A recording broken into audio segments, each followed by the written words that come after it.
오늘 저는 5절에 있는 말씀 중심으로 너희 자신을 시험하고 확정하라 하는 주제로 말씀을 드리려고 합니다. 살아가면서 한두 번 아니 자주 우리가 고난 당하지 않는 사람이 누가 있겠습니까? 서울 동지방에서 함께 목회하고 계시는 참 친구 목사님 한 분이 신경성 내분비암이라고 스티브 잡스가 걸렸던 병입니다. 아주 어려운 병에 걸려서 입원을 하셔서 제가 몇 번 신방을 갔습니다. 신방을 가서 저도 아산병원 여러 번 다녔으니까요. 가서 참 갈 때마다 생각하는 게 달라져요. 이 많은 사람들 고난 당하고 있고 그 참 친구 목사님 몰골이 쭉 빠지셔가지고 참 입술이 바짝 마르셨는데 놀랍게도 이렇게 얘기하고 이러면서 겨우겨우 말을 하면서도 힘없이 감사합니다. 감사해요, 주님. 그런 말을 연신 뱉으세요. 제가 그거 들으면서 속으로 굉장히 참 그분을 존경하게 되었어요. 사람이 어려움을 당하면 자기의 민낯이 드러나잖아요. 극단적인 어려움, 그 병상에서 수술 후에도 8시간을 수술을 했는데 8시간 좀 더 길게 수술한 것 같아요. 그러니까 굉장한 거죠. 그렇게 수술하고 나와서도 계속 금식을 하는데 그 중에 감사하다는 거예요. 감사하다. 사람이 어려움을 당하면 자기의 가장 깊은 곳이 올라올 수밖에 없습니다. 오늘 본문 1절에서 4절까지는 바울이 자신의 믿음을 시험하고 확정하는 고백을 1절부터 4절까지 합니다. 13장 1절에 보면 이렇게 얘기를 합니다. 내가 이제 세 번째 너희에게 가리니 두세 증인의 일마다 입으로 말마다 확정하리라 그럽니다. 왜 세 번째 간다고 하는가 하면 첫 번째는 개척하러 가서 개척을 했어요. 개척을 해놓고 고린도 교회를 세우고 에베소 교회에 와서 목회하고 있는데 고린도 교회에서 복잡한 문제들, 고린도 전서에 나오는 여러 가지 복잡한 문제들이 바울의 귀에 들려와서 그 복잡한 문제들을 다 글로 써서 디모데를 통하여서 그 고린도 교회에게 보냈습니다. 잘 아시는 대로 그때 고린도 교회는 이 파당해졌어요. 고린도 교회가 4파당으로 갈라져 있었습니다. 바울파, 아볼로파, 베드로파. 아이고, 그 무슨 파벌이냐. 우리는 그리스도파다. 이렇게 해가지고 4파벌이 있었기 때문에 바울이 디모데를 보내고 편지를 보내도 디모데와 바울을 배척을 해서 돌려 보냈습니다. 그래서 바울이 두 번째로 고린도 교회에 가서 배척하는 거짓 사도들과 나쁜 사람들을 징계하려고 했는데 그 교인들이 바울을 모욕을 하고 비난을 하고 바울을 쫓아내서 바울이 두 번째 아주 슬픔의 방문을 하고 깊은 마음의 상처를 받고 에베소로 다시 돌아옵니다. 돌아와서 지금은 없는 편지인데 눈물의 편지, 눈물을 흘리면서 또 편지를 써서 이번에는 디도편에 고린도 교회에 보냅니다. 그 보내놓고 바울은 막 마음을 끓이는 거예요. 또 배척을 하면 어떡하나. 근심을 하는 거예요. 그런데 디도가 바울이 올라가서 빌립보쯤 가서 만났는데 디도가 이 얘기를 하기를 바울 사도님, 고린도 교인들이 회개하고 주님께로 돌아왔어요. 거짓 이단에서 벗어났어요 하는 기쁜 소식을 전해줍니다. 그래서 아마 골로새서에서 기원전 한 55년에 우리가 지금 읽고 있는 고린도 후서를 써서 디도편의 고린도 교회에 보냅니다.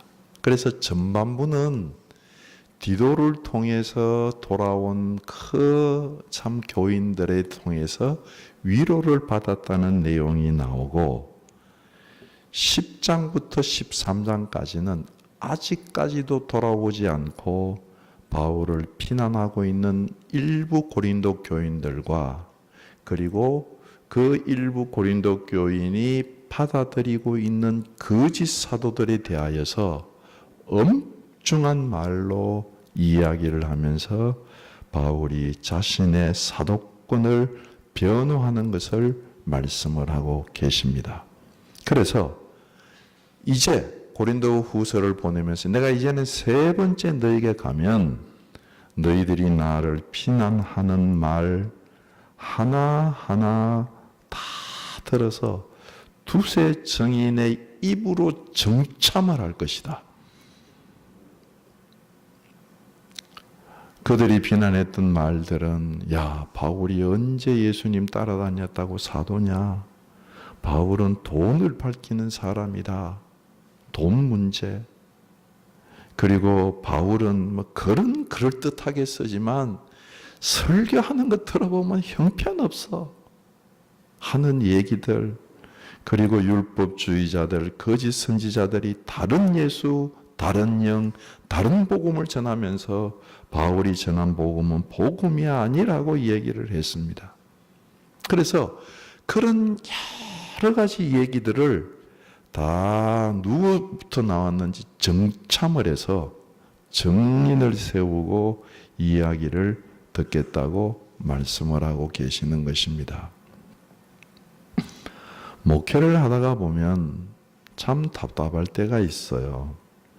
뭐 예수님도 바리새인들에게 귀신 들린 사람이라고 비난을 받으셨는데 뭐 저희 같은 사람들이 비난받는 건 마땅하죠. 바울 같은 분들도 비난받았는데 저희 같은 사람들이 비난받는 건 마땅합니다. 옛말에 이런 말 있잖아요. 아니 땡 굴뚝에 연기 나겠냐. 그러는데 목회를 하다가 보면 아니 땡 굴뚝에 연기 나는 말들을 들을 때가 있습니다. 그건 뭐 어떡하겠어요. 찾아다니면서 나 아니라고 얘기할 수도 없고 그냥 삼키는 겁니다. 주님 아시죠? 바울은 삼키다가 이제 내가 세 번째 너희에게 가면 이제는 너희들이 하는 말 다 누가 했는지 정인을 세우고 그 근원에서 따져서 물을 것이다. 그렇게 하면 잡다하게 공중에 먼지처럼 떠도는 여러 가지 잡된 소리가 교회에서 잠잠해지고 고린도 교인들이 바울을 비난함으로 죄를 짓지 않게 된다는 것입니다. 13장 2절 내가 이미 말하였거니와 지금 떠나 있으나 두 번째 대면하였을 때와 같이 이제 두 번째 갔을 때입니다.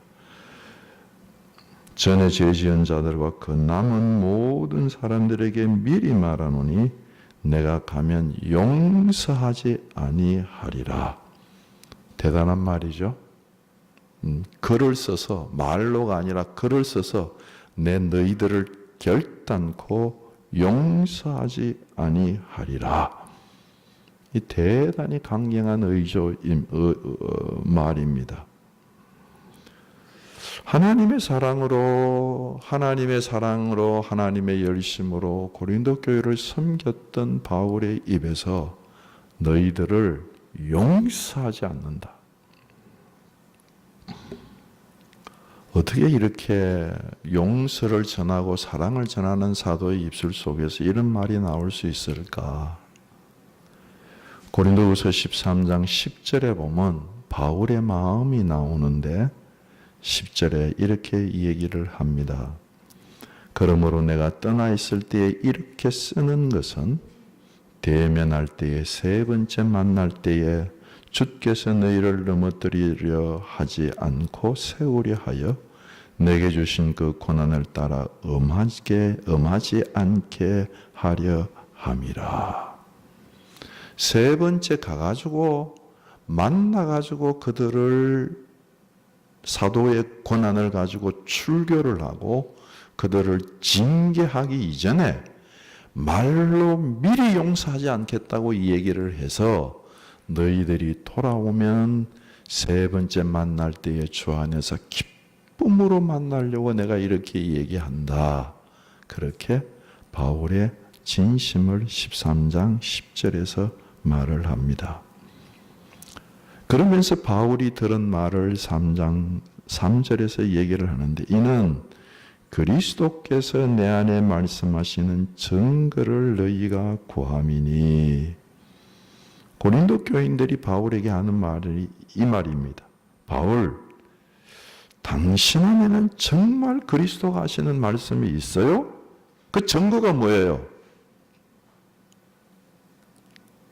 당신 안에 그리스도께서 하시는 말씀이 있다고 한다면 우리에게 한번 보여줘 보세요. 그 얘기를 고린도 교인이 했다는 것입니다. 그래서 3절, 4절은 그 고린도 교인의 요구에 대한 바울의 증명, 고백, 변명이라고 이야기를 할 수 있습니다. 그래, 내 안에 계신 예수 그리스도께서 하시는 말씀을 내가 너희에게 보여주마. 그 대답이 3절, 4절이에요. 한마디로 얘기하면 나는 예수 그리스도 안에서 약해졌지만, 우리도 그 안에서 약하지만 너희에 대하여 하나님의 능력으로 그와 함께 살게 될 것이다. 그게 내 대답이다. 그렇게 이야기를 합니다. 정말 예수님은 약해지셨어요. 예수님은 고린도 교인들 10년과 영혼 속에 왕 중의 왕으로 강하신 분이시지만, 예수 그리스도는 실제로 십자가를 지신 약해지신 분이십니다. 로마의 빌라도의 병정들이 예수를 조롱하면서 예수야 왕노릇 해라 하면서 때리고 침뱉고 조롱했습니다. 그러면 속에 있는 게 다 올라와요, 우리는. 근데 주님 평안하셨어요.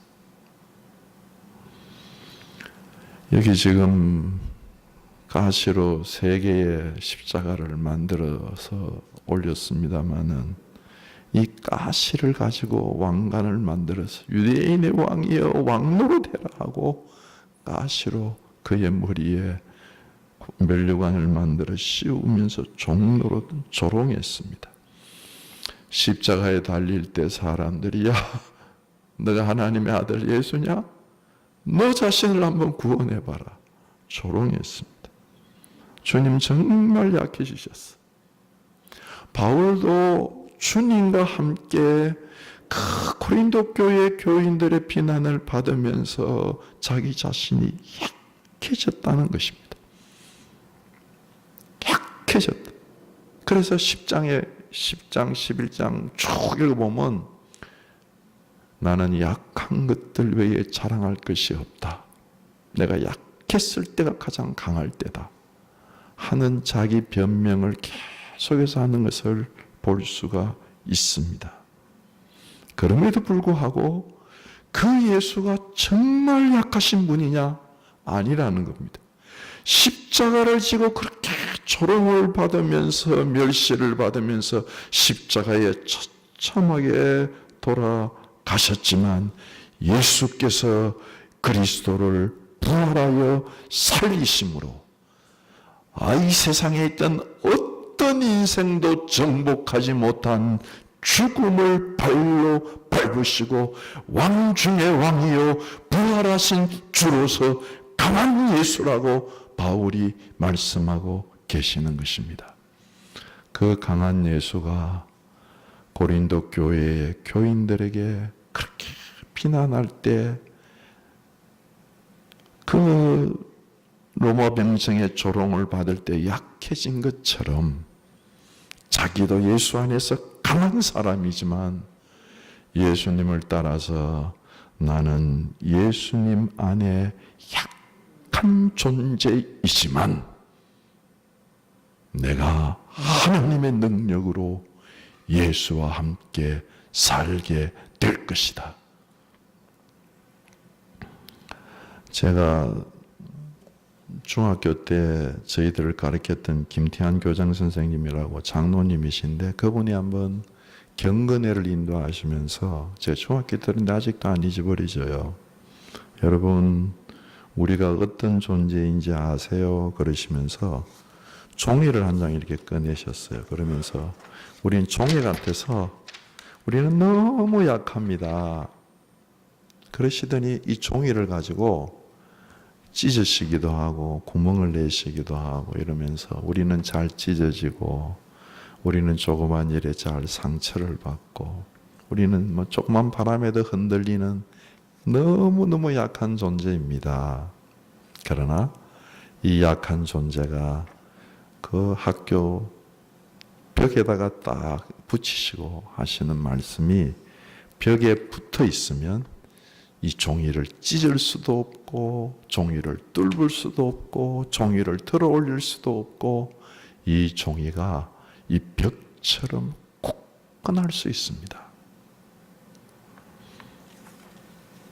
여러분 우리가 믿는 하나님은 이 벽보다도 훨씬 더 강하신 산성이시고 우리의 목자이십니다. 그렇게 한번 저희들에게 말씀을 해 주셨어요.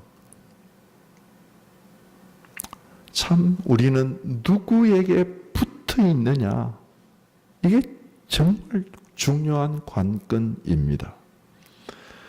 신명기 4장 4절에 보면 이스라엘 백성들이 광야 땅에서 다 죽고 그랬는데도 불구하고 4장 4절에 보면 오직 너희의 하나님 여호와께 붙어 떠나지 않는 너희는 오늘까지 다 생존하였느니라.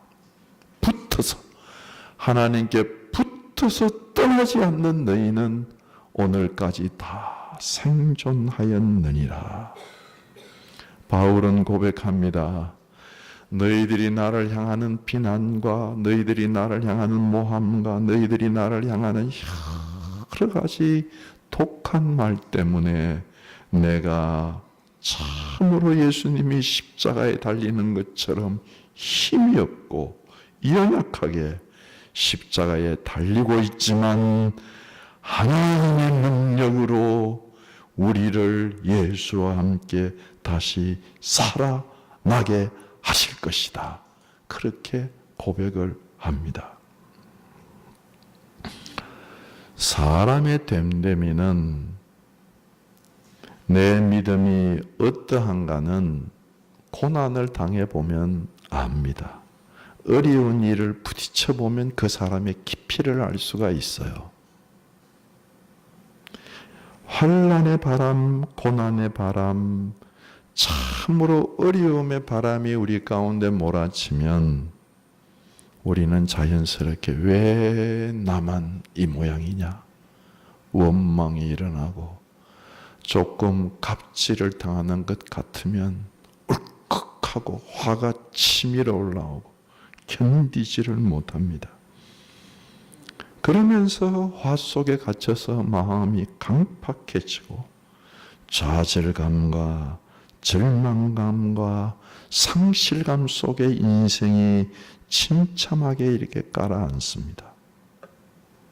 그런데 여러분, 우리가 믿는 예수, 정말 예수 그리스도는 바울의 고백에 의하면 자기가 당하는 그 모든 연약함, 그 모든 낮아짐, 약해짐, 그 밑에 우리 주 예수 그리스도 더 깊은 곳에 내가 화를 내고 내가 좌절하고 내가 낙담하는 것보다 더 깊은 곳에 예수가 계신다.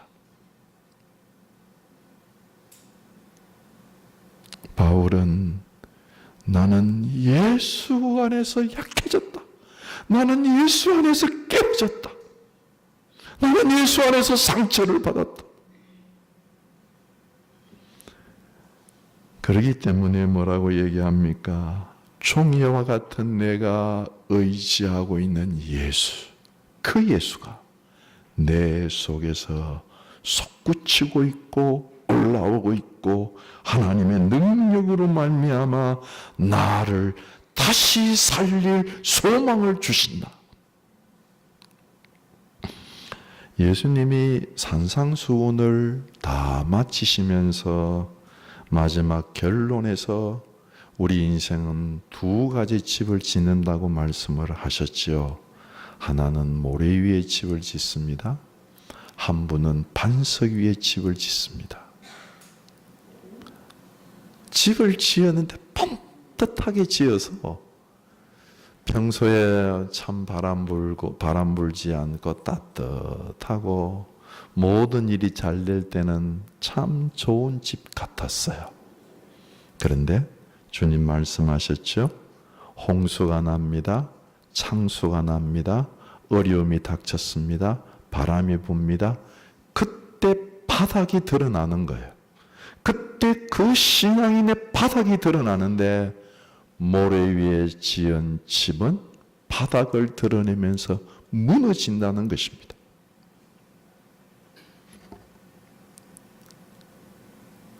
그때 바닥이 드러나는데 반석 위에 지은 집은 결국 홍수, 환난, 창수, 바람 다 견디고 굳건하게 선다는 것입니다. 여러분들은 어려울 때 어디까지 내려가세요? 환난이 있을 때, 억울한 일이 있을 때 어디까지 내려가세요? 화내는데? 좌절하는데? 그 밑에 예수 계십니다. 예수가 솟구쳐나는 데까지 우리는 내려가야 될 줄로 믿습니다. 제가 초등학교 시절에 시골을 가서 방학을 몇 번 보냈는데요. 참 시골 생활이 그때는 제 눈에는 되게 아름답게 보였어요. 겨울이 되면 거물 치고 마을 사람 전체가 참새를 잡기도 하고 또 뭐 결혼식 할 때 가마를 타고 가는 것도 보기도 하고 그러면 마을 전체가 축제죠. 막. 가마 타고 신부가 오고 신랑이 가고 그리고 제가 인상 깊게 봤던 것 중에 하나가 마을 전체가 모여서 우물물을 이렇게 청소하는 날을 한번 본 적이 있어요. 그러면 아주 깊은 우물물이었는데 저도 그 우물물에서 맑고 깨끗한 생수를 참 맛있게 마셨거든요. 그런데 그걸 청소를 한대요. 그래서 뭐 우물물이 이렇게 맑은 물이 나오는데 청소를 하나. 그랬더니 동네 사람이 다 모여서 그걸 막 해가지고 물을 다 퍼내고 마지막에는 사람을 이렇게 겨드랑이로 밧줄을 묶어가지고 사람을 내려 보내더라고요. 그래 한 3사람이 지금 기억으로 내려간 것 같아요. 3사람이 내려가가지고 이야 그 우물 바닥에서 맨 처음에는 물을 길어 올리는데요. 구정물 있잖아요. 새카맣게 썩은 물을 떠가지고 그걸 다 올리고 흙이 아마 썩었던가 봐. 그러는 중에 뭐 나무들 그리고 뭐 신발 뭐 벽에 썩은 거 조각 깨진 거 이야 저는 깜짝 놀랐어요. 그 우물 밑에서 그렇게 더러운 것들이 많이 나올까. 야 그런데 그게 평소에 마실 때는 맑은 물을 마셨는가. 여러분 그 우물물이 깊은데 우물물의 바닥은 흙이 아니에요. 아시죠? 흙 밑에 솟아나는 그 샘이 닿아 있는 물결이 운물물의 바닥이에요. 운물물이 바닥을 칠 때 그 밑에서 진정한 생수가 올라오는 것입니다. 우리 인생의 가장 밑바닥은 죽음이에요. 십자가예요. 죽음에 섰을 때에, 십자가에 섰을 때에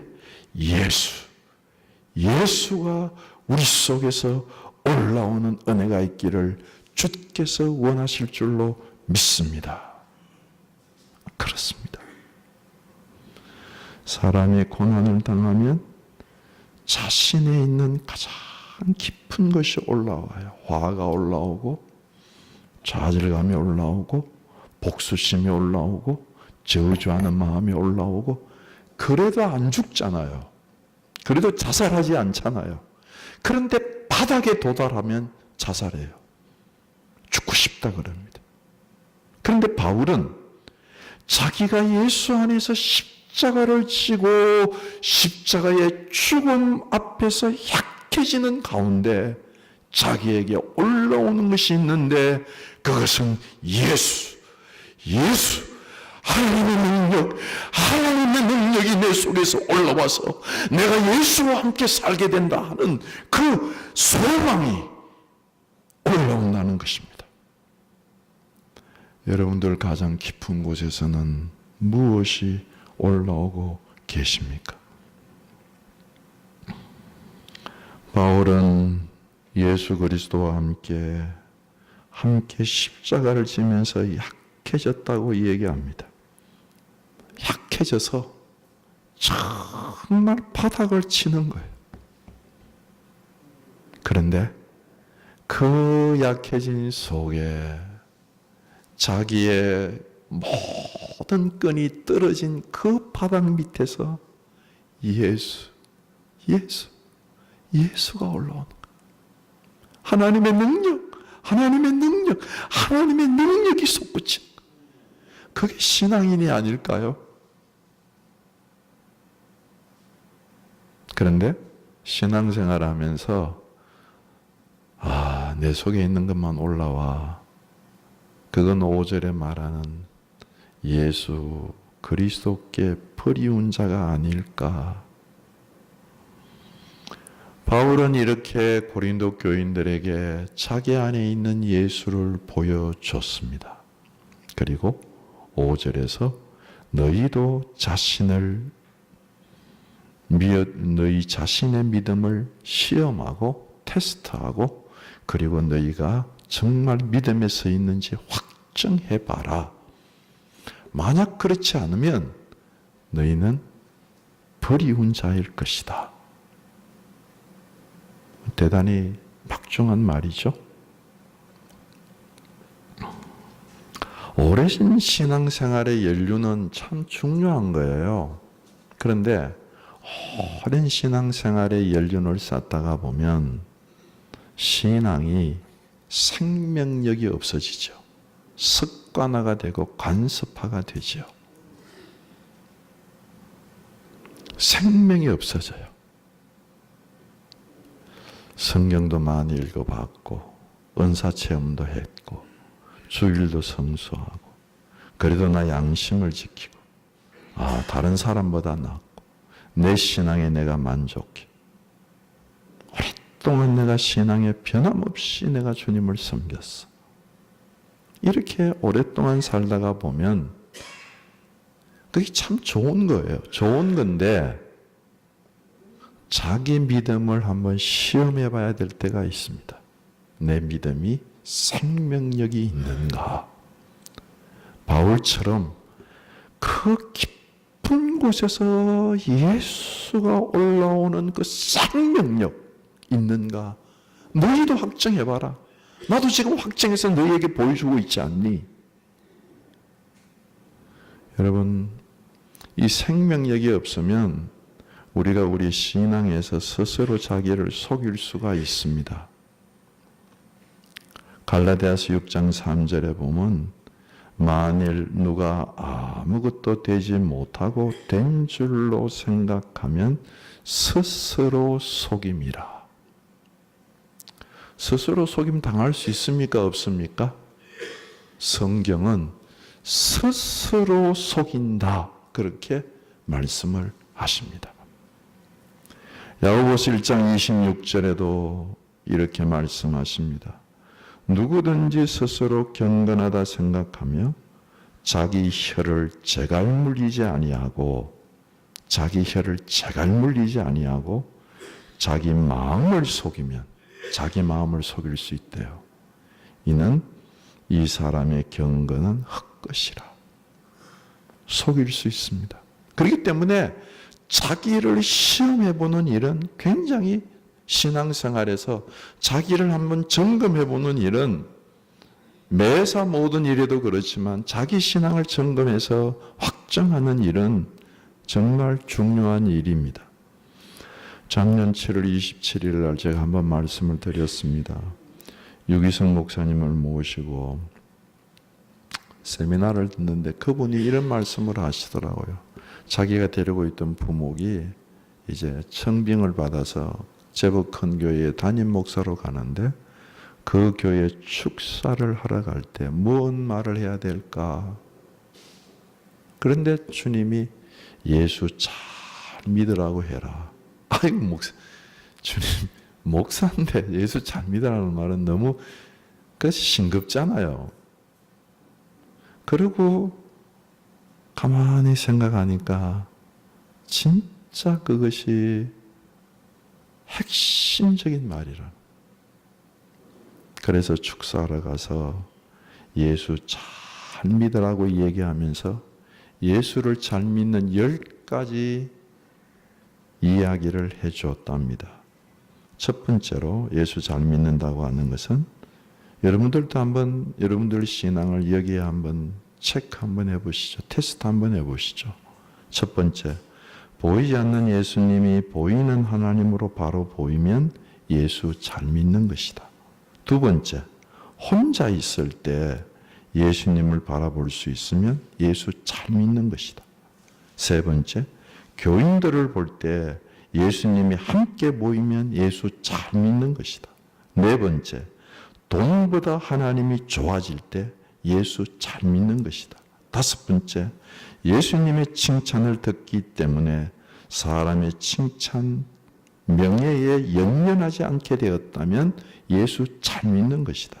여섯 번째, 어려운 일을 당해도 염려하지 않고 근심하게 되었다면 예수 잘 믿는 것이다. 일곱 번째, 가난이 두렵지 않고 부유한 것이 두려울 때 예수를 잘 믿는 것이다. 여덟 번째, 괴롭히는 사람, 가시 같은 사람도 오직 사랑으로 대하게 되었다면 예수 잘 믿는 것이다. 아홉 번째, 목회보다 예수님을 더 사랑하게 되면 예수 잘 믿는 것이다. 열 번째, 은퇴할 때 아무 미련 없이 교회를 떠날 수 있게 되었다면 예수 잘 믿는 것이다. 목사에게 예수 잘 믿으라고 10가지 체크리스트를 줬다고 얘기를 합니다. 저는 바울이 자기의 신앙을 참 하면서 바울의 신앙과 같은 신앙을 저는 예수님과 관계를 통해서 예수님을 아는 것이라고 그렇게 한마디로 정리하고 싶습니다. 여러분들에게 정말 예수님을 관계를 통해서 아시는지 저는 질문하고 여러분들이 시험해보고 여러분들이 확정하시면 좋겠습니다. 지식으로 하나님 믿는 거 아닙니다. 지식은 죽은 거예요. 지식은 교만하게 하는 겁니다. 성경 배운 것으로 하나님 믿는 거 아닙니다. 성경 배우는 그건 죽은 지식에 불과합니다. 관계는 생명과 생명과 인격과 인격과의 살아있는 교제예요.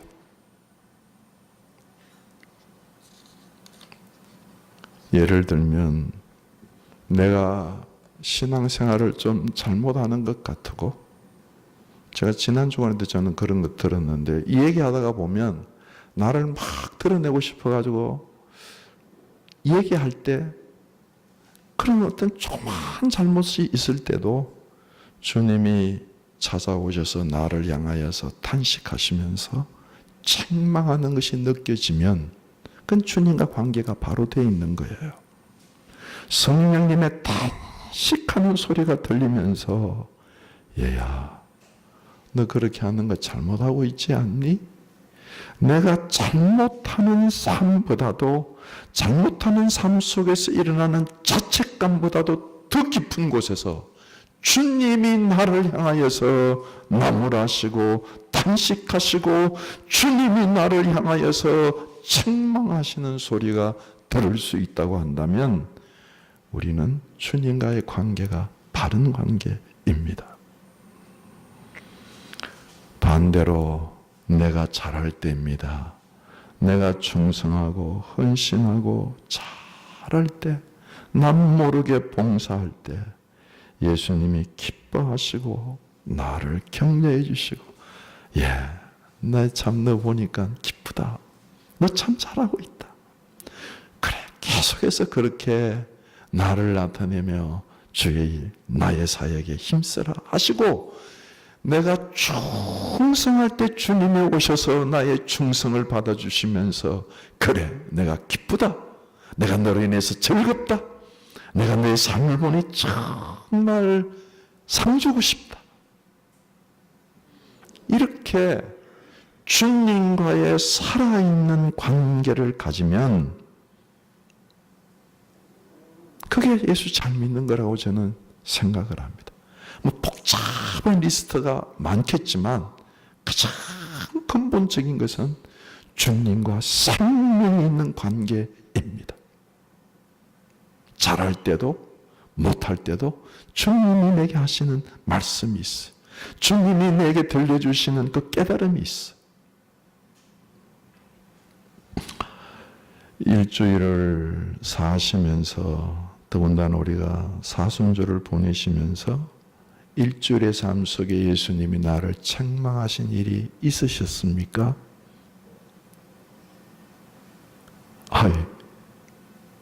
한 번도 책망 받을 만한 일을 안 해가지고 주님이 책망 안 하셨나요?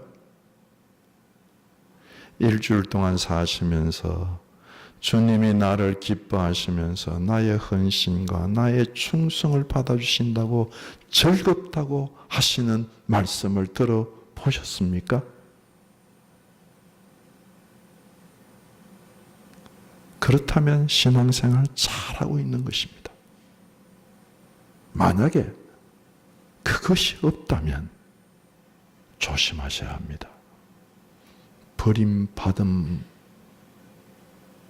이건 제가 성경에 있지만 제 입으로는 말하기 힘듭니다. 조심하셔야 합니다. 주님, 이제 고난주간을 맞아서 내 신앙을, 바울도 자기의 신앙을 점검했어. 바울이 권면합니다. 여러분의 자신의 믿음을 시험하고 확정하십시오. 나의 신앙을 잘 점검하셔서 주님과 교제가 있는 이 생명의 관계가 회복되는 귀한 은혜가 있는 한 주간이 되시기를 주께서 원하실 줄로 믿습니다. 기도하시겠습니다. 말씀을 생각하시면서 함께 기도하시면서 나아갑니다. 다 같이 기도하십시다. 거룩하신 아버지 하나님, 저희들의 영혼과 심령을 붙잡으셔서 내 생각, 내 감정, 내가 판단하는 것 그 밑에서부터 올라오시는 주님의 은혜, 주님의 능력, 성령의 탄식함, 주님이 교제해 주시고 주님이 말씀해 주시고 주님이 영광을 베푸시는 은혜가 있는 저희들이 될 수 있도록 인도하여 주옵소서. 모든 말씀 우리 주 예수 그리스도 이름으로 기도드립니다. 아멘.